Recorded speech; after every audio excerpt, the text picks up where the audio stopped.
Do you think the BOJ is doing the wrong thing this morning and blinking? I do. I think what they meant to do is to press the pause button instead of press the rewind button.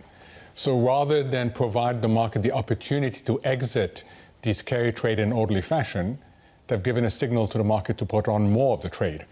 And that ultimately is going to conflict with their domestic economic requirements. Do you think that central banks are afraid to lead in this moment? And if so, why?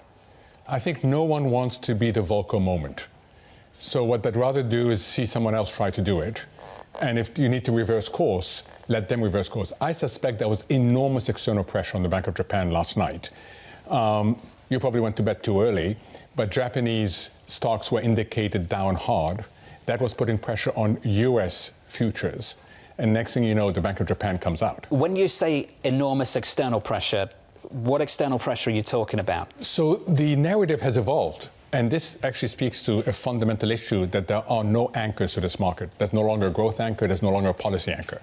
So the narrative on Thursday and Friday was that the market disruption was due to economic developments in the US.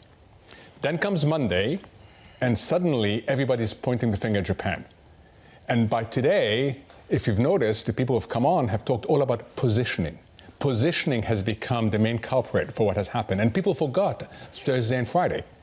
And the minute you say positioning, you immediately look at Japan. So the narrative has evolved to put the emphasis on Japan as being the cause.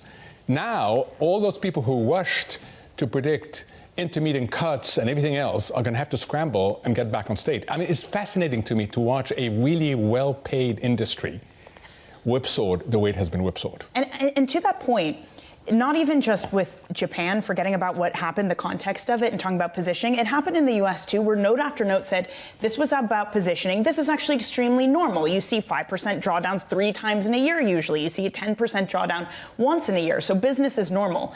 Do you think people have just flipped back to complacency given that? Well, they have. I mean, if they stopped at normal, it would be good. You get it's healthy. Right? So, i.e., put on positions again. I think it's just the incentive structure in the marketplace. That's what you're seeing play out. Now, it's important. We're going to have a series of data points. We will see whether the probability of recession is 35%, as I think it is, or some people are saying we are already in recession. I don't get that call, but some people are saying we're already in recession. So this is going to play out over time, but it would be a mistake to dismiss this simply as positioning.